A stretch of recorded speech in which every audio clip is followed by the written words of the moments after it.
Hello, I'm Eli Montague, and today I'm here to talk to you about this one and this one. This is your hip joint.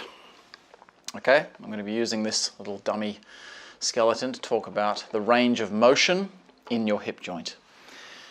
The main thing I want to talk to you about is why you should not be doing or trying to attempt to do extreme ranges of motion from your hip joint.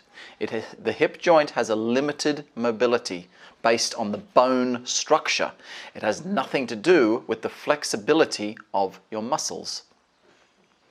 So, for example, we all know that if I bend my elbow or straighten my elbow like this, that's as far as it goes.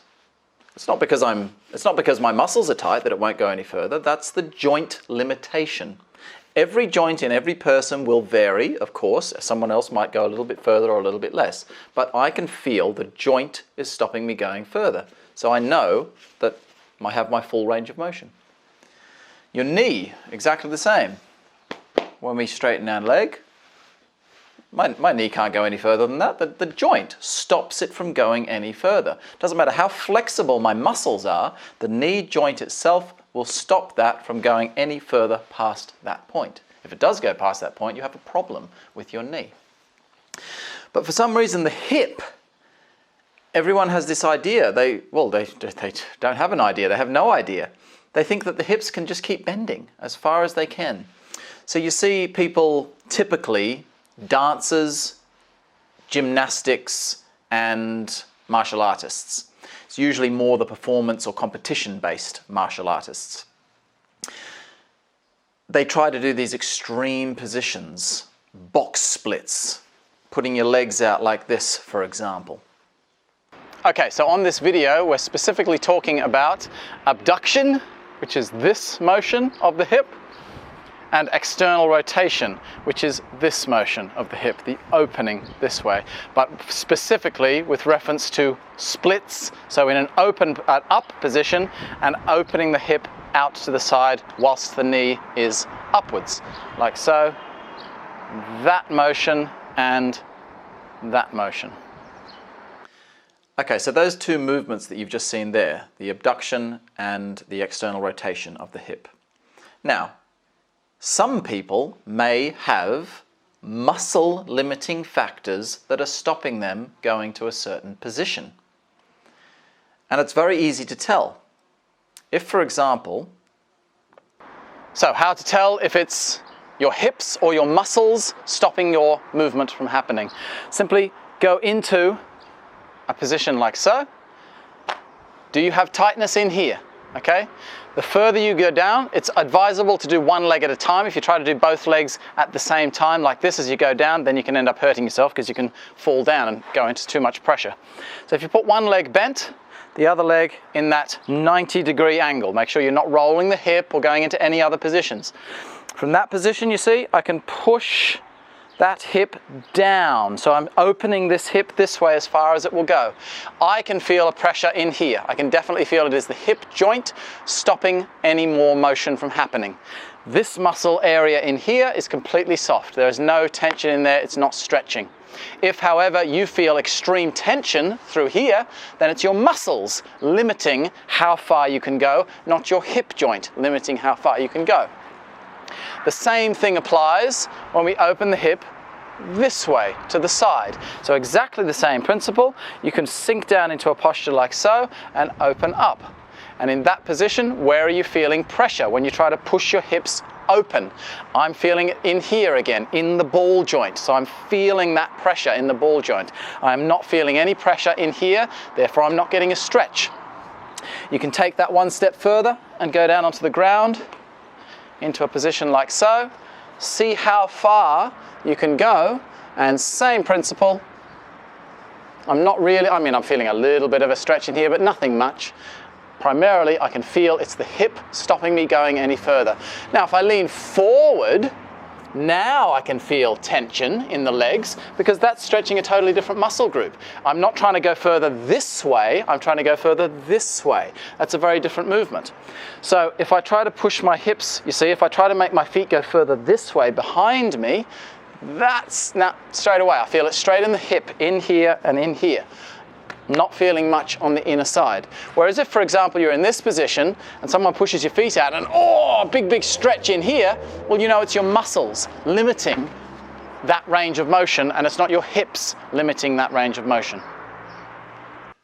So what I've shown there is my limitations. You can see that on particularly the abduction, the hip joint is the thing giving me the limitation. It's nothing to do with the muscles being tight. So if you feel that same thing, you're feeling that pain or pressure rather in your hip joint and not in your muscles that are stopping that coming out, you know that you can't go further than that. There's nothing you can do to make yourself be able to go further into that stretch. And I'm going to explain to you why. Okay, so this is roughly what your hip joint looks like. I've just got the one hip joint here, I don't have the whole pelvis. If you have a look at this picture quickly, you can see here on this picture the whole pelvis, and you can see the alignment of each side of the pelvis. So now back to our one-sided pelvis that we have, so I can actually show you the movement.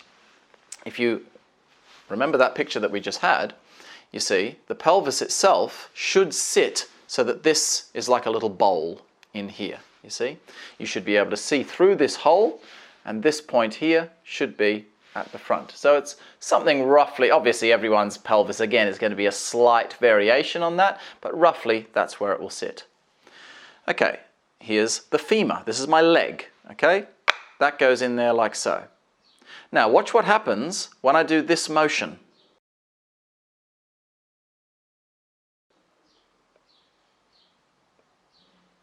Okay? Can you see what's happening there? The joint can't go any further. There is nothing. Watch what happens when I go further. The joint comes out. There's no possible way that I can make this bone, the femur, 90 degrees to the hip without the ball joint falling out of its socket. Exactly the same thing applies when we do the external rotation. When we come to here, like so, I'm going to point the hip directly forward for you. So that's where the hip would sit. Now, when I rotate this hip externally to you, see? The hip goes to about 45 degrees-ish. If I pull it right out to the 90-degree angle, again, see, the ball joint here, it's no longer in the socket. It has fallen out of its own socket.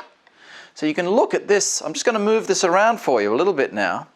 You can see there, again, there's the sort of pelvis shape. You can see in all these different directions, see inwards, it can move quite a fair way.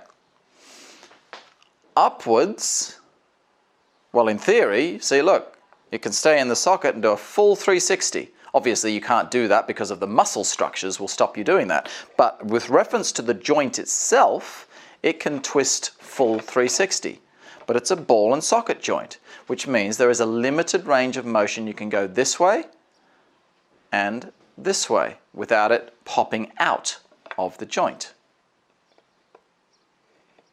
So when you're going into your side splits and you're feeling that pressure in the side of your hip, this is what you're feeling. You're feeling this here pushing on there. You're feeling a bone-on-bone limitation. That's the thing stopping you from going any further. The only way I could go further would be if my whole pelvis tilted. But then, of course, the other leg's going to go down. So I'm not going to be doing a full splits, you see. Now, everyone has subtle variations in their bone structure, in their whole body, really. So everyone will have a slightly different range of motion. The point to this video is to explain to you that if you see someone doing certain types of splits actions, certain types of stretching actions, don't listen to them when they say, well, you can do it too, because you might not be able to. Your bone structure may not be able to. This is why so many dancers, particularly ballerinas, have bad hips. They've had a lot of hip replacements. In fact, every single ballerina I know 3, they've all had a hip replacement. So it's very interesting to know that they do all these crazy movements. They're very fit and healthy and agile, yet they've all had hip replacements, at least on one side. And you hear of hip replacements quite commonly on, again, performance or competitive-based martial arts, dance, gymnastics, anything where people are pushing their bodies for the point of winning, for the point of competition. You won't see these extreme ranges of motion in health systems of movement. I teach Tai Chi and Baguazhang primarily.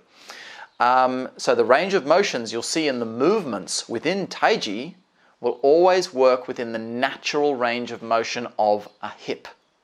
Now, to give you a little bit more information about how the hip works, let's have a look at a few pictures. Okay, so as you can see from this picture, the hip joint on the left, we have a normal angle of inclination. This is regarded as the standard for any normal person. B, the one in the middle, is coxavara. This is an abnormally decreased angle of inclination. So this is what gives people extreme limited range of motion. This is regarded as a problem with your hip.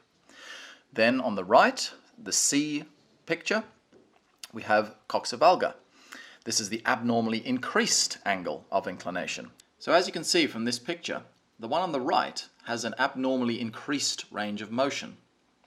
You would be able to move this leg 90 degrees up to the side, and the joint, the ball joint of the femur, would still be able to remain in the socket of the pelvis. But if you look over to the A picture on the left, and imagine that same movement of the joint moving upwards out to the right, that ball joint will not be able to stay in its socket.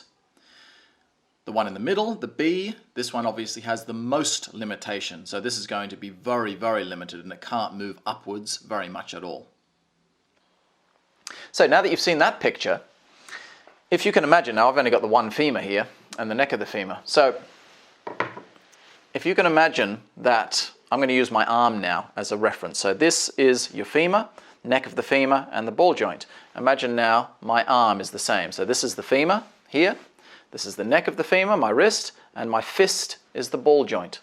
So based on that picture you just saw, obviously, if my ball joint looks like this, so it's 90 degrees, like so, and there's the socket, that's going to give me a very limited range of motion before it comes out of the socket, right? Now, normal is, like this hip I've got here, is roughly about 45 degrees, like so. That's anatomically regarded as normal, standard. So that will allow you to go, quite a fair way up. Now, if we have a look at the abnormal shaped hip, where the range of the neck of the femur is a very shallow angle, like so, then, yes, look, basically you would be able to do box splits if you had an abnormally shaped hip. So this is why some people, it's a very small percentage, but some people can do these extreme ranges of motion without actually popping the hip out of the joint. But the problem is, they don't realize that their body is a different shape to another person, so they teach everyone else to try to do the same thing. But the normal people with a normally structured hip cannot physically get into that same shape. Now, it could be that you've actually got your tendons holding that in, you see, so all your tendons are holding that in, and it could come out just a little bit to enable you to get to that point. So the tendons are just holding on by the strings of the edge kind of thing to actually hold that in place. But this is, of course, very unhealthy for your hip to be actually coming out. You're going to weaken it and you're going to damage your hip, and this is what causes problems later in life. Another thing you can obviously do is, like you always hear about cartilage and bone being worn away from improper movement. People usually talk about it with reference to the knees, like destroying your cartilage. So same thing here. if you grind and grind and move your hips in positions they're not designed to be in, eventually you'll grind away certain parts of the cartilage and bone, in which case the hip joint will move further. But it'll be very weak in that movement because it doesn't have the support of the full structure of the joint. Now, another couple of variations that you can have, again, coming back to our hip joint here, the socket point here can vary on different people, you see. So let's say, imagine we've got this joint here, like so, which allows me to go to there. Now let's say the actual pelvis shape was a little more tilted inwards, for example. That could be possible, in which case this will go a little higher. Or, for example, again from that position, the pelvis could be a little bit more rotated this way, you see, externally rotated. In which case, if it was the case that it was like that, then this external rotation movement could go a lot further. Okay, have a look at this picture. Okay, this picture here is a full skeleton. What you can see here is the femur is now vertical. It's aiming straight down. But notice that the actual legs of this person are already slightly splayed out. Let's just roughly call that about 10 degrees outward. So this means that when the femur is vertical, the legs are already slightly expanded. They are slightly pushed outward. Okay, so as you've seen from that picture, when someone's standing straight, or rather when the femur is straight, when it's vertical, like so, the legs are actually already maybe about 10 degrees open, okay? So in other words, when I'm standing with my legs completely straight, the femur would actually be on a slight inward angle. That's the way the body is structured. If I put my legs out slightly, that's when the femur will be straight. So as you've seen in that picture, you can see the bone there is vertical, but the legs are already splayed apart to about 10 degrees from vertical. Therefore, if you take the femur and the joint there and take it up, you don't need to get the femur the femur bone to 90 degrees, to horizontal, in order for the leg itself to be horizontal. So this is just a subtle variation here. This would only have to go maybe to about there, let's say to about 10 degrees off from horizontal. So about there. So about 80 degrees up instead of 90 degrees up, like so. So when the angle is about here, that's when the leg itself would actually be at 90 degrees, you see. But, like I say, if we're in that normal hip sitting position, you're not going to get anywhere near that angle that we need before running into the bone. Again, unless you have one of those other shaped necks of the femur. So please don't take this lesson now to mean stop stretching. Stretching is a fantastic thing. If you're unflexible, you have really short, tight muscles, then stretching will do you nothing but good. You'll feel fantastic if you extend your range of motion in all your joints and muscles. But just be careful. Understand how the hip joint works and know that when you feel the pressure in the hip, that's time to not go any further. If you're feeling, like I showed before, if you're feeling muscle stretch, muscle tension, which is the thing stopping you from going further, well then you can stretch that muscle. Some people, they turn their hip and it barely turns at all because the muscles are so tight. So of course they can stretch them further. So I hope that's given you a good understanding now of your own body, and particularly for any teachers out there, no matter what you teach, just please be careful. And stop telling people to keep stretching when they can't go past a certain range of motion, because you're going to damage your own students. You're going to cause them problems in later life. You need to explain to them, look, I can do this, my body bends this way, but your body may not. But don't just, see, I've seen a lot of people, I just saw one guy recently and he was talking all about the side splits and how to do it, how to strengthen your body and stretch your body to get into that. And he did say, some people may not be able to get a perfect side split. And I thought, oh, great. This is finally someone's actually saying, giving the information and saying that some people won't be able to do it. But that's all he said. He didn't give any information as to why. In which case, all the people watching are going to be like, I'm not going to be that person, I'm going to get a perfect side split, because they haven't been told the anatomy of it. They might think that what he means is most people just won't put in enough practice. Don't think about it as you having some problem or some limitation. That is normal. Look up any anatomy book, Google it, YouTube it. Any doctor will tell you that external rotation or abduction this way, you see, they will tell you that from vertical it will go to about 45 degrees. That's regarded as standard. Okay, this chart here shows the difference in angle of the neck of the femur throughout your age. As you can see, the first diagram is a 3-week-old baby. So we have a 150-degree angle. As it goes through the years, you can see the 1-year-old, the 3-year-old, the 5-year-old, and so on. The angle of the neck of the femur gradually decreases. This is what should happen normally due to us learning how to walk. And as we grow and develop and become heavier, we then put more pressure on our hips, and so the angle of the hip is decreased so that we can stand upright more correctly. So it stands to reason that it would be possible if, for example, you were to start someone at a very, very young age to do their stretching and their hip mobilization practices, such as dancers, extreme professional dancers who start at a very young age. In theory, their hips would then develop with the higher angle, with the higher degree angle, and they might be able to maintain that 150-degree angle in their hip joint. Now, medically, it is regarded as causing you problems if you have over 140-degree angle as an adult.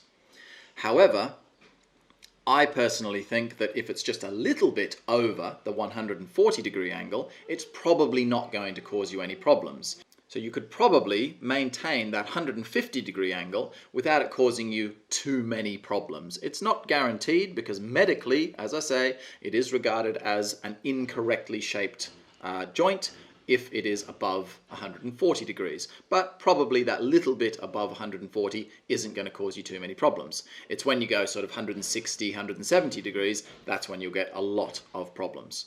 But keeping in mind, once you are an adult and you have reached your shape, say for example the 120-degree angle, you will never be able to change that 120-degree angle back to the 150-degree angle. So we cannot, as adults, if we have already set our bone structure, we can never attain a higher form of mobility than what we have based on our joints.